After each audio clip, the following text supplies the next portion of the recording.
ਵਾਹਿਗੁਰੂ ਜੀ ਕਾ ਖਾਲਸਾ, ਵਾਹਿਗੁਰੂ ਜੀ ਕੀ ਫਤਿਹ।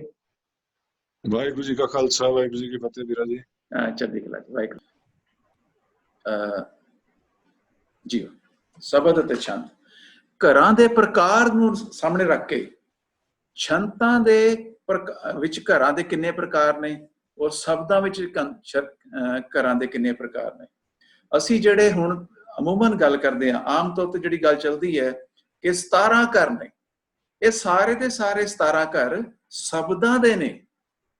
ਇਹ ਸਾਰੇ ਘਰ ਪਹਿਲਾ ਵੀ ਸ਼ਬਦ ਵਿੱਚ ਹੈ ਤੇ ਘਰ 17ਵਾਂ ਵੀ ਸ਼ਬਦ ਵਿੱਚ ਹੈ। ਛੰਤਾਂ ਦੇ ਘਰ ਵੱਖਰੇ ਸ਼ੁਰੂ ਹੁੰਦੇ ਨੇ, ਕਿਉਂਕਿ ਛੰਤ ਦਾ ਵਿਧਾਨ ਬਿਲਕੁਲ ਗੁਰੂ ਸਾਹਿਬ ਵੱਲੋਂ ਗੁਰਬਾਣੀ ਵਿੱਚ ਭਿੰਨ ਹੈ। ਸਾਰੇ ਘਰ ਸ਼ਬਦਾਂ ਦੇ ਹੋਣ ਤੋਂ ਉਹ ਵੱਖਰੇ ਚੱਲਦੇ ਨੇ, ਪਰ ਛੰਤਾਂ ਦੇ ਛੰਤ ਘਰ ਪਹਿਲਾ, ਛੰਤ ਘਰ ਦੂਜਾ। ਅੱਜ ਅਸੀਂ ਛੰਤ ਘਰ ਪਹਿਲੇ ਦੀ ਕੁਝ ਐਗਜ਼ਾਮਪਲ ਵੀ ਦੇਖਾਂਗੇ। ਛੰਤ ਘਰ ਤੀਜਾ, ਛੰਤ ਘਰ ਚੌਥਾ, ਛੰਤ ਘਰ ਪੰਜਵਾਂ, ਛੰਤ ਘਰ ਛੇਵਾਂ, ਛੰਤ ਘਰ ਸੱਤਵਾਂ ਅਤੇ ਛੰਤ ਘਰ ਅੱਠਵਾਂ। ਇਹ ਛੰਤਾਂ ਦੇ ਔਰ ਸ਼ਬਦਾਂ ਦੇ ਵਿੱਚ ਘਰਾਂ ਦੇ ਪ੍ਰਕਾਰ ਨੂੰ ਲੈ ਕੇ ਮੁੱਢਲਾ ਇੱਕ ਅੰਤਰ ਹੈ। ਦੂਸਰਾ ਕੀ ਅੰਤਰ ਹੈ? ਪਦੇ ਵਿੱਚ ਤੁਕਾਂ ਕਿੰਨੀਆਂ ਹੁੰਦੀਆਂ ਨੇ? ਸ਼ਬਦ ਵਿੱਚ ਕਿੰਨੀਆਂ ਤੁਕਾਂ ਹੋ ਸਕਦੀਆਂ ਇੱਕ ਪਦੇ ਵਿੱਚ, ਤੇ ਛੰਤ ਵਿੱਚ ਇੱਕ ਪਦੇ ਵਿੱਚ ਕਿੰਨੀਆਂ ਤੁਕਾਂ ਹੋ ਸਕਦੀਆਂ? ਸ਼ਬਦ ਦੇ ਪਦੇ ਵਿੱਚ ਤੁਕਾਂ ਇੱਕ ਵੀ ਤੁਕ ਹੋ ਸਕਦੀ ਹੈ, ਇੱਕ ਤੁਕੇ ਪਦਾ, ਦੋ ਤੁਕੇ ਪਦਾ, ਤਿੰਨ ਤੁਕੇ ਪਦਾ, ਪਰ ਵੱਧ ਤੋਂ ਵੱਧ 22 ਤੁਕਾਂ ਇੱਕੋ ਪਦੇ ਵਿੱਚ ਹੋ ਸਕਦੀਆਂ। ਇਹ ਘਰ ਪਹਿਲੇ ਦਾ ਪਦਾ ਹੈ ਤੇ ਘਰ ਦੂਜੇ ਵਿੱਚ 20 ਤੁਕਾਂ ਹੋ ਸਕਦੀਆਂ, ਔਰ ਬਾਕੀ ਸਾਰੀਆਂ ਤੁਕਾਂ ਜਿਹੜੀਆਂ ਨੇ ਇਸ ਤੋਂ ਘੱਟ ਹੁੰਦੀਆਂ। ਇਹ ਸ਼ਬਦ ਦਾ ਵਿਧਾਨ ਚੱਲਦਾ। ਛੰਤਾਂ ਦਾ ਵਿਧਾਨ ਕੀ ਹੈ ਕਿ ਇੱਕ ਪਦਾ, ਛੰਤ ਦਾ ਇੱਕ ਪਦਾ ਘੱਟ ਤੋਂ ਘੱਟ 3 ਤੁਕਾਂ ਤੇ ਵੱਧ ਤੋਂ ਵੱਧ 8 ਤੁਕਾਂ। ਤੋ ਇਹ ਛੰਤਾਂ ਦਾ ਵਿਧਾਨ ਚੱਲਦਾ। ਇੱਥੋਂ ਤੁਕਾਂ ਤੋਂ ਵੀ ਇਹ ਦੋਨੇ ਗੱਲਾਂ ਅਲੱਗ ਨੇ, ਔਰ ਇਸ ਦਾ ਭਾਰੀ ਮਹੱਤਵ ਹੈ ਜਦੋਂ ਅਸੀਂ ਇਹਨਾਂ ਚੋਂ ਅਸੀਂ ਨਿਰਧਾਰਿਤ ਕਰਦੇ ਹਾਂ ਵੀ ਛੰਤ ਘਰ ਪਹਿਲਾ ਜੇ ਹੋਇਆ ਤੇ ਉਹਦੇ ਤੁਕਾਂ ਪਤਾ ਨਹੀਂ ਕਿੰਨੀਆਂ ਹੋਣੀਆਂ। ਦੂਜਾ ਛੰਤ ਘਰ ਦੂਜੇ ਤੁਕਾਂ ਦਾ ਬਹੁਤ ਭਾਰੀ ਮਹੱਤਵ ਹੈ, ਔਰ 3 ਤੋਂ 8 ਤੁਕਾਂ ਦਾ ਇਹਦੇ ਚ ਨਿਰਧਾਰਿਤ ਹੈ। ਤੁਕ ਵਿੱਚੋਂ ਗੁਰਮਤਿ ਦੇ ਸੁਨੇਹੇ। ਅਸੀਂ ਇੱਕ ਗੱਲ ਸਮਝਣ ਵਾਸਤੇ ਗੁਰੂ ਸਾਹਿਬ ਦੇ ਇਸ ਗੁਰਮਤਿ ਦੀ ਸੇਧ ਨੂੰ ਦੋ ਅਸੀਂ ਵਰਤਦੇ ਹਾਂ, ਗੁਰਮਤਿ ਦਾ ਸੁਨੇਹਾ ਤੇ ਗੁਰਮਤਿ ਦੀ ਸੇਧ। ਜਿਹੜੇ ਗੁਰੂ ਸਾਹਿਬ ਵਿਸ਼ੇ ਛੋਂਦੇ ਨੇ ਇੱਕ ਪਦੇ ਵਿੱਚ, ਕੱਲਾ ਕੱਲਾ ਸਮਝ ਆਉਣ ਵਾਲਾ ਆਪਣੇ ਆਪ ਚ ਇੰਡੀਪੈਂਡੈਂਟ ਜੋ ਵਿਸ਼ਾ ਹੈ ਉਹ ਹੈ ਗੁਰਮਤਿ ਦਾ ਸੁਨੇਹਾ। ਪਰ ਇਹਨਾਂ ਮੋਤੀਆਂ ਨੂੰ ਪਰੋ ਕੇ ਜਦੋਂ ਸੰਪੂਰਨ ਸੇਧ ਸਾਨੂੰ ਮਿਲਦੀ ਹੈ ਇੱਕ ਪਦੇ ਵਿੱਚੋਂ, ਹਰ ਪਦੇ ਵਿੱਚੋਂ ਇੱਕ ਸੇਧ ਹੀ ਮਿਲਦੀ ਹੈ, ਉਹ ਸੇਧ ਉਹਨੂੰ ਬੋਲਦੇ ਹਾਂ ਅਸੀਂ, ਸਾਨੂੰ ਗੁਰਮਤਿ ਦੀ ਸੇਧ ਪ੍ਰਾਪਤ ਹੋਈ।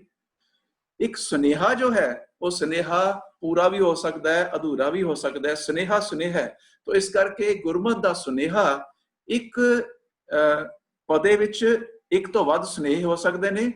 ਹੁਣ ਦੇਖੀਏ ਕਿ ਸ਼ਬਦ ਔਰ ਛੰਤ ਵਿੱਚ ਇਹਨਾਂ ਦੋ ਜੋ ਸ਼ਬਦਾਵਲੀਆਂ ਨੇ, ਸੁਨੇਹਾ ਤੇ ਸੇਧ, ਇਹਦੇ ਚੋਂ ਕੀ ਆਪਾਂ ਨੂੰ ਫਰਕ ਨਜ਼ਰ ਆਉਂਦਾ? ਸ਼ਬਦ ਦੀ ਇੱਕ ਤੁਕ ਵਿੱਚੋਂ 1 ਤੋਂ ਲੈ ਕੇ 8 ਗੁਰਮਤਿ ਦੇ ਸੁਨੇਹੇ ਪ੍ਰਾਪਤ ਹੋ ਸਕਦੇ ਹਨ।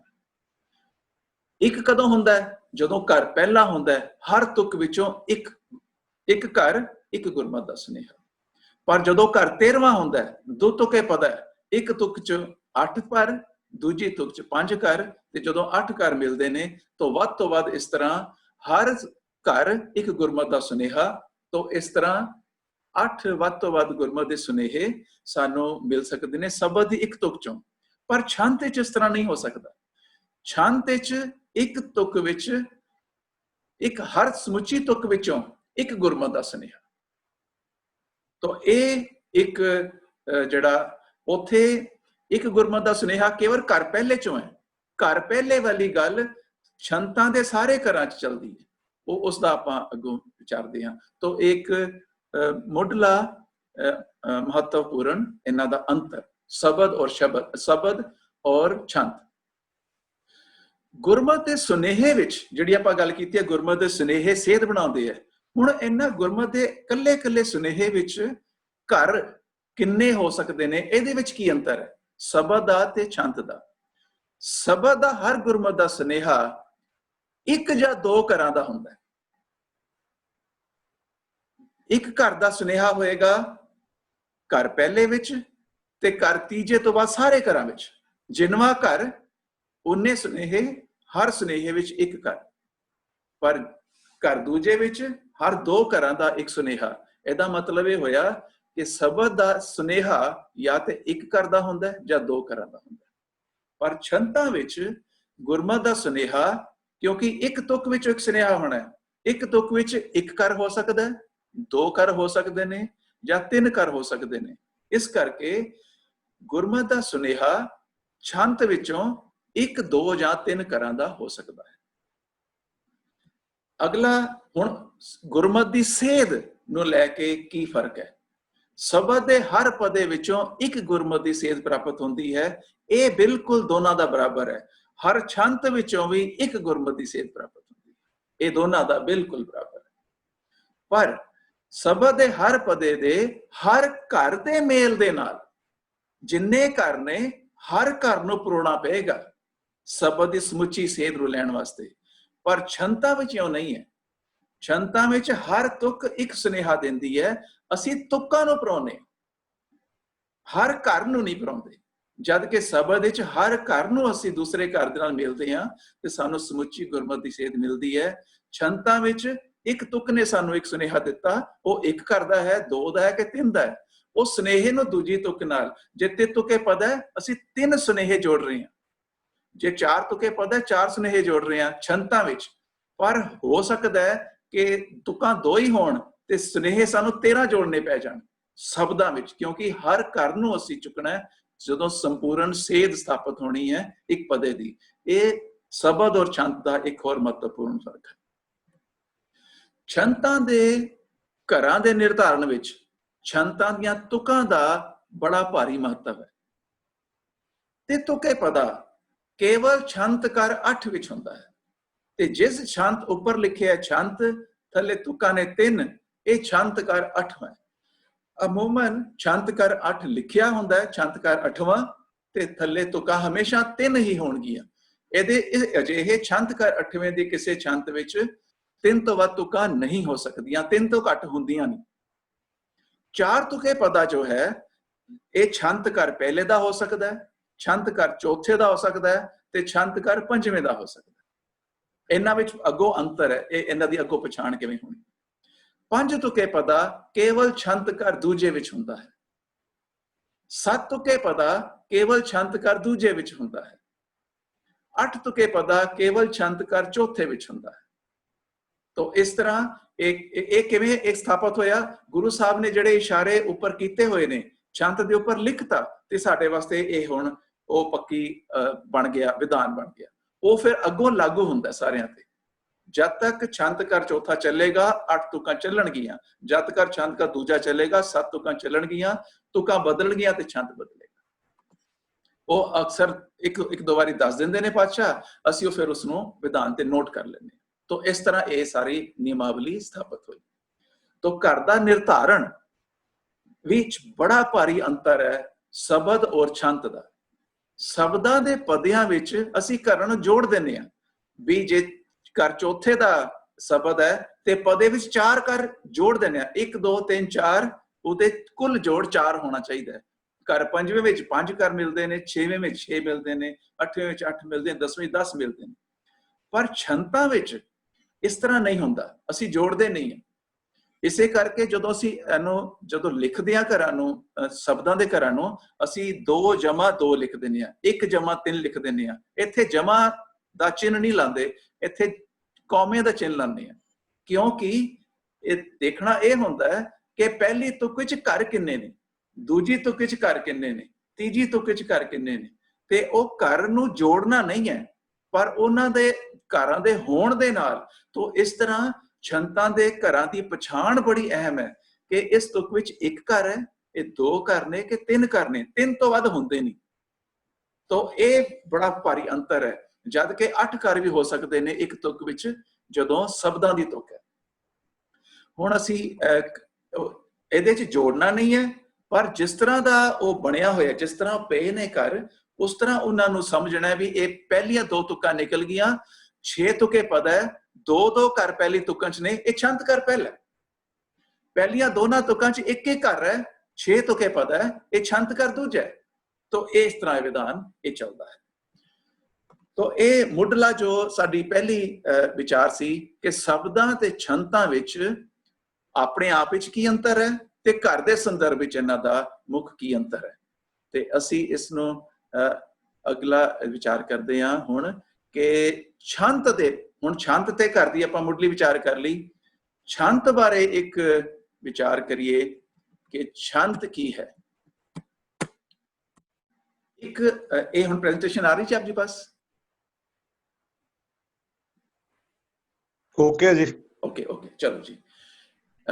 एक जगह ते गुरु साहब अंग 431 ते ये दर्ज करते है, सुभायमान है।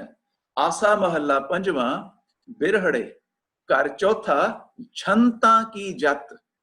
ये छंता की जत की सानू कह रही है कि छंता दा जो चलन है, जड़ियां आपां हुणे गल्लां कीतियां शब्दां तो हट के हो गया, तो छंता की जत अनुसार असी घर नूं समझना है। छंता की जत अनुसार असी घरां तुकां विचों गुरमत दे सुनेहे लैणे ने।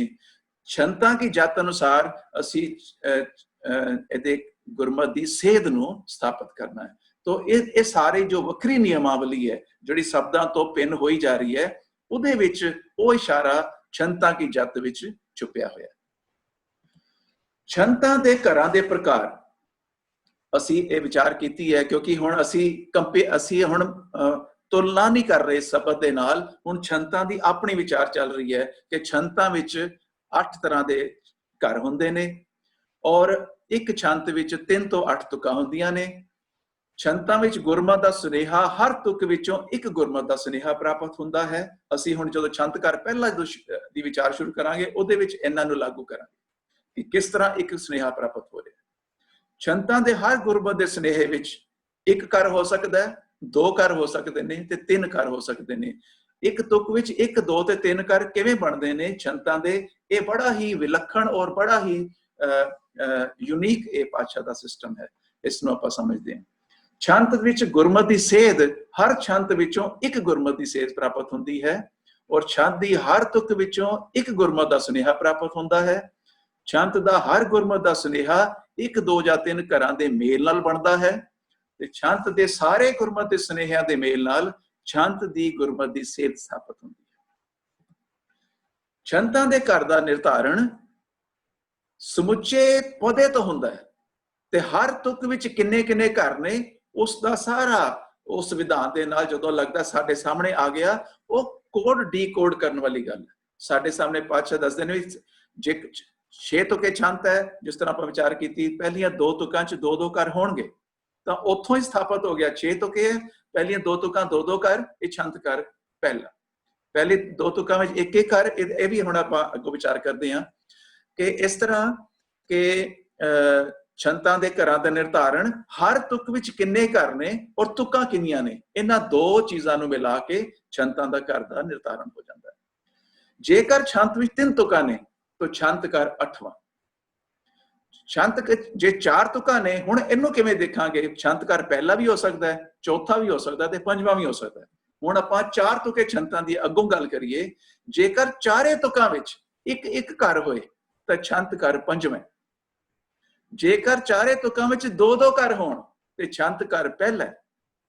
जेकर 1 ते 2 घरां दा मिश्रण होए ते छंत कर चौथा।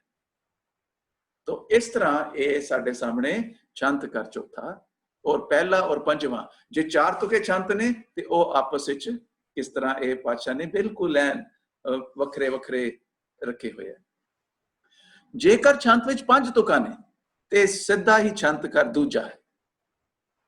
जेकर छंत विच 7 तुका ने तां भी छंत कर दूजा है, पर जे छंत विच 8 तुका ने ते छंत कर चौथा है। हुण ਵੱਖਰੇ ਤੌਰ ਤੇ ਕੀ ਦੇਖਣ ਵਾਲੀ ਗੱਲ ਹੈ ਕਿ ਜੇਕਰ ਛੰਤ ਕਰ 6 ਤੁਕਾਂ ਹੋਣਗੀਆਂ ਤਾਂ ਫਿਰ ਸਾਨੂੰ ਬਰੀਕੀ ਨਾਲ ਦੇਖਣਾ ਹੋਏਗਾ। ਬਾਕੀ ਸਾਰੀਆਂ ਤੁਕਾਂ ਦੇ ਹਿਸਾਬ ਨਾਲ ਛੰਤ ਬੜੇ ਆਸਾਨੀ ਨਾਲ ਆਪਣੀ ਆਪਣੀ ਜਗ੍ਹਾ ਤੇ ਸਥਾਪਿਤ ਹੋ ਜਾਂਦੇ। ਅੱਛਾ, ਹੁਣ ਅਸੀਂ ਦੇਖੀਏ ਕਿ ਛੰਤ ਦੀ ਇੱਕ ਤੁਕ ਵਿੱਚ ਇੱਕ ਕਰ ਕਿਵੇਂ ਹੁੰਦਾ ਹੈ। ਹੁਣ ਦੇਖੋ ਇੰਨਾ ਸਪਸ਼ਟ ਹੁੰਦਾ ਹੈ, ਹਰ ਚਰਨ ਕਮਲ ਕੀ ਟੇਕ ਸਤਿਗੁਰ ਦਿੱਤੀ ਤੁਸ ਕਹਿ ਬਲਰਾਮ ਜੀ। ਇਹ ਇਸ ਤੁਕ ਦੀ ਬਣਤਰ ਹੀ ਇਸ ਤਰ੍ਹਾਂ ਹੈ ਕਿ ਤੁਕ ਦਾ ਵਿਸ਼ਾ ਹੀ ਇਸ ਤਰ੍ਹਾਂ ਹੈ ਕਿ ਇਹਦੇ 'ਚ ਇੱਕੋ ਕਰ, ਹਰ ਚਰਨ ਕਮਲ ਕੀ ਟੇਕ ਸਤਿਗੁਰ ਦਿੱਤੀ ਤੁਸ ਕਹਿ ਬਲਰਾਮ ਜੀ। ਉਸ ਦੂਸਰੇ ਭਾਗ, ਤੁਕ ਦੇ ਦੂਸਰੇ ਭਾਗ 'ਚ ਇਸ ਤਰ੍ਹਾਂ ਉਸ ਨੂੰ ਘੁਮਾ ਕੇ ਦੁਬਾਰਾ ਗੁਰੂ ਸਾਹਿਬ ਰੱਖਦੇ ਕਿ ਕਰ ਇੱਕੋ ਕਰ। ਤੋ ਇਹ ਇੱਕ ਕਰ ਇਸ ਤਰ੍ਹਾਂ ਬਣਦਾ ਤੁਕ ਦਾ ਛੰਤ ਵਿੱਚ। ਜਾਂ ਇਸ ਤਰ੍ਹਾਂ ਦਾ ਵਿਸ਼ਾ ਹੈ, ਅੰਤਰੇ ਹੋਮੈ ਮਮਤਾ ਕਾਮ ਕ੍ਰੋਧ ਚਤੁਰਾਈ ਰਾਮ। ਤੋ ਕਿਸੇ ਤਰ੍ਹਾਂ ਵੀ ਦੂਜਾ ਕਰ ਨਹੀਂ ਬਣਦਾ। ਤੋ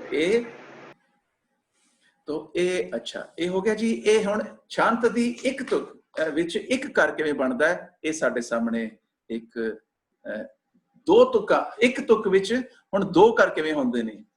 ਜੋ ਮੋਹ ਮਾਇਆ ਚਿਤ ਲਾਏ ਦੇ ਸੇ ਛੋੜ ਚਲੇ ਦੁੱਖ ਹੋਏ, ਦੁੱਖ ਰੋਏ। तो जो मोह माया चित लाए दे से छोड़ चले दुख रोए। ਇਹ ਇਸ਼ਾਰਾ ਹੈ ਕਿ ਦੋ ਭਾਗ ਹੋ ਰਹੇ।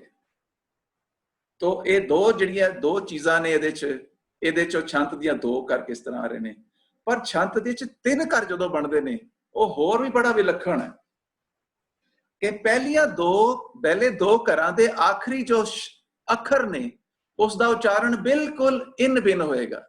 ਜਿਸ ਤਰ੍ਹਾਂ ਸੀਤਲ ਆ ਘਾਣੇ ਅੰਮ੍ਰਿਤ ਬਾਣੇ ਸਾਜਨ ਸੰਤ ਬਸੀਠਾ। ਆ ਘਾਣੇ ਬਾਣੇ, ਇਹ ਇਸ ਤਰ੍ਹਾਂ ਜਦੋਂ ਵੀ ਤਿੰਨ ਕਰ ਹੋਣਗੇ ਪਹਿਲੇ ਦੋ ਘਰਾਂ ਦਾ ਉਚਾਰਨ ਬਿਲਕੁਲ ਇਸ ਤਰ੍ਹਾਂ ਹੋਏਗਾ ਕਿ ਉਹਨਾਂ ਦਾ ਬਿਲਕੁਲ ਉਚਾਰਨ ਆਖਰੀ ਅੱਖਰ ਦਾ ਰਲੇਗਾ। ਤੋ ਇਹ ਘਰ ਤੀਜਾ ਹਮੇਸ਼ਾ ਜਿੱਥੇ ਜਿੱਥੇ ਵੀ ਤੀਜਾ ਘਰ ਆਇਆ ਇਹ ਇਸ ਤਰ੍ਹਾਂ ਉਚਾਰਨ ਬਣੇ। ਇੱਕ ਰਹਿ ਗਿਆ 6 ਤੁਕੇ ਛੰਦ। ਇਹਦੀ ਕਿਸ ਤਰ੍ਹਾਂ ਪਛਾਣ ਹੋਈ? ਜਦੋਂ ਪਹਿਲੀਆਂ ਦੋ ਤੁਕਾਂ ਵਿੱਚ ਦੋ ਦੋ ਕਰ ਜ਼ਰੂਰ ਹੋਣਗੇ, ਬਾਕੀ ਸਾਰੀਆਂ ਤੁਕਾਂ 'ਚ ਇੱਕ ਤੇ ਤਿੰਨ ਕਰ ਹੋਣਗੇ, ਤਾਂ ਇਹ ਛੰਤ ਕਰ ਪਹਿਲਾ ਹੈ। ਜਦੋਂ ਪਹਿਲੀਆਂ ਦੋ ਤੁਕਾਂ ਵਿੱਚ ਕੇਵਲ ਇੱਕ ਇੱਕ ਕਰ ਹੋਏਗਾ, ਬਾਕੀ ਤੁਕਾਂ ਵਿੱਚ ਦੋ ਤੇ ਤਿੰਨ ਕਰ ਹੋਣਗੇ, ਇਹ ਛੰਤ ਕਰ ਦੂਜਾ ਹੈ। ਜਦੋਂ ਛੰਤ ਕਰ 6 ਤੁਕੇ ਛੰਤ ਵਿੱਚ ਪਹਿਲੀਆਂ ਤਿੰਨ ਤੁਕਾਂ ਵਿੱਚ ਇੱਕ ਇੱਕ ਤੇ ਤਿੰਨ ਕਰ ਹੋਣਗੇ ਤੇ ਬਾਕੀ ਸਾਰੀਆਂ ਤੁਕਾਂ ਵਿੱਚ ਕੇਵਲ ਇੱਕ ਇੱਕ ਕਰ ਹੋਏਗਾ, ਇਹ ਛੰਤ ਕਰ ਤੀਜਾ ਹੈ। ਜਦੋਂ ਪਹਿਲੀ ਤੁਕ ਵਿੱਚ ਵੱਧ ਤੇ ਫਿਰ ਘੱਟ ਹੋਣਗੇ, ਇਹ ਕੇਵਲ ਛੰਤ ਕਰ ਚੌਥੇ 'ਚ ਹੁੰਦਾ। ਪਹਿਲੀ ਤੁਕ ਵਿੱਚ ਦੋ ਕਰ ਫਿਰ ਇੱਕ ਕਰ, ਜਾਂ ਪਹਿਲੀ ਤੁਕ ਵਿੱਚ ਤਿੰਨ ਕਰ ਫਿਰ ਇੱਕ ਕਰ, ਤਾਂ ਇਹ ਛੰਤ ਕਰ ਚੌਥੇ ਵਿੱਚ ਹਮੇਸ਼ਾ ਇਹ ਰਿਪੀਟ ਹੋਏਗਾ। ਛੰਤ ਕਰ ਚੌਥਾ ਲਿਖਿਆ, ਪਹਿਲੀ ਤੁਕ ਵਿੱਚ ਦੋ ਕਰ, ਦੂਜੀ 'ਚ ਇੱਕ ਕਰ। ਜਦੋਂ 6 ਤੁਕੇ ਹੋਣਗੇ, ਜਦੋਂ ਛੰਤ ਵਿੱਚ 6 ਤੁਕਾਂ ਹੋਣਗੀਆਂ ਉਦੋਂ, ਜਦੋਂ ਛੰਤ ਵਿੱਚ 6 ਤੁਕਾਂ ਹੋਣਗੀਆਂ ਤੇ ਛੰਤ ਕਰ ਪੰਜਵਾਂ, ਤਾਂ ਪਹਿਲੀ ਤਿੰਨ ਤੁਕਾਂ ਵਿੱਚ ਪਹਿਲੀ 'ਚ ਇੱਕ ਕਰ, ਦੂਜੀ 'ਚ ਦੋ ਕਰ, ਤੀਜੀ 'ਚ ਤਿੰਨ ਕਰ। ਇਹ ਵਿਧਾਨ ਬਾਰ-ਬਾਰ ਹਰ ਛੰਤ ਵਿੱਚ ਰਿਪੀਟ ਹੋਏਗਾ। ਪਹਿਲੀ 'ਚ ਇੱਕ ਕਰ, ਦੂਜੀ 'ਚ ਦੋ ਕਰ, ਤੀਜੀ 'ਚ ਤਿੰਨ ਕਰ, ਛੰਤ ਕਰ ਪੰਜਵਾਂ। ਛੰਤ ਕਰ 6ਵੇਂ 'ਚ ਇਸ ਦੀ ਵਿਚਾਰ ਇੱਥੇ ਥੋੜੀ ਪੈਂਡਿੰਗ ਰਹਿੰਦੀ ਹੈ, ਜਦੋਂ 6ਵੇਂ ਤੇ ਆਵਾਂਗੇ। ਛੰਤ ਕਰ ਪਹਿਲੇ ਦਾ ਅੱਗੋਂ ਤਿੰਨ ਉਪ ਭਾਗ ਬੜੇ ਹੀ ਵਿਲੱਖਣ ਆਉਂਦੇ ਨੇ, ਉਹਦਾ ਉੱਥੋਂ ਪਤਾ ਲੱਗ ਜਾਂਦਾ ਆਪਾਂ ਨੂੰ, ਉਸ ਵੇਲੇ ਆਪਾਂ ਵਿਚਾਰ ਕਰਾਂਗੇ। ਛੰਤ ਕਰ 7ਵੇਂ ਵਿੱਚ ਪਹਿਲੀਆਂ ਦੋ ਤੁਕਾਂ ਵਿੱਚ ਇੱਕ ਇੱਕ ਕਰ, ਬਾਕੀ ਸਾਰੀਆਂ ਤੁਕਾਂ ਵਿੱਚ ਤਿੰਨ ਤਿੰਨ ਕਰ। ਉਹ ਤਿੰਨੇ ਕਰ ਉਸ ਤਰ੍ਹਾਂ ਹੀ ਬਣ ਰਹੇ ਨੇ ਜਿਸ ਤਰ੍ਹਾਂ ਕਿ ਪਹਿਲੀਆਂ ਦੋ ਕਰਾਂ ਵਿੱਚ ਉਚਾਰਨ ਦਾ ਬਿਲਕੁਲ ਇਨ ਬਿਨ।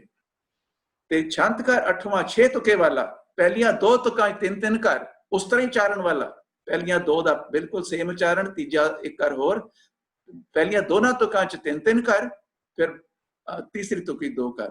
ਤੋ ਇਹ ਇੱਕ ਇਸ ਦੀ ਪਛਾਣ ਹੈ।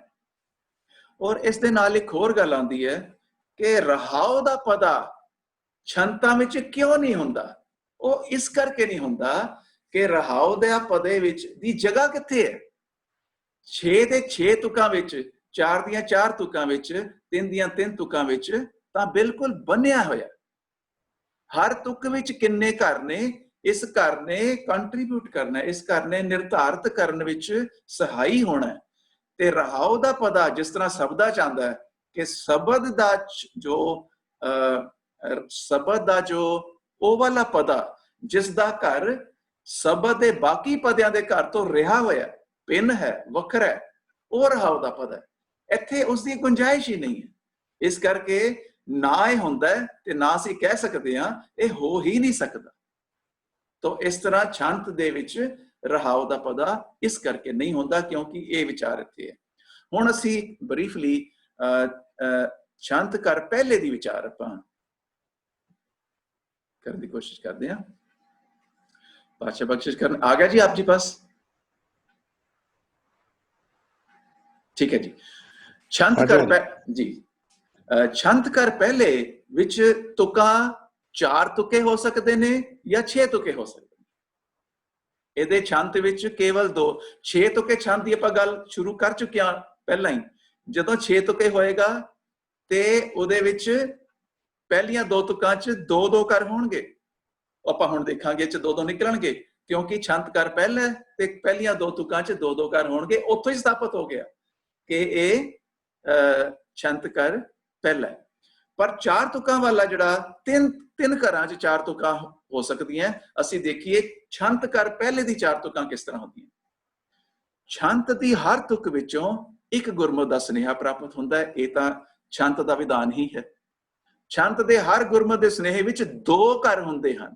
ਇਹ ਛੰਤ ਘਰ ਪਹਿਲੇ ਦੀ 4 ਤੁਕੇ ਛੰਤ ਦਾ ਵਿਧਾਨ ਹੈ। ਹਰ ਸੁਨੇਹੇ ਵਿੱਚ 2-2 ਘਰ ਮਿਲਣਗੇ। ਸਾਰੀਆਂ ਚਾਰੇ ਤੁਕਾਂ ਵਿੱਚ 2-2 ਘਰ ਮਿਲਣਗੇ। ਇੱਕ ਛੰਤ ਵਿੱਚ 4 ਤੁਕਾਂ ਹੁੰਦੀਆਂ ਹਨ। ਇਉਂ ਛੰਤ ਵਿੱਚ 4 ਗੁਰਮੁਖ ਦੇ ਸੁਨੇਹੇ ਹੁੰਦੇ ਹਨ।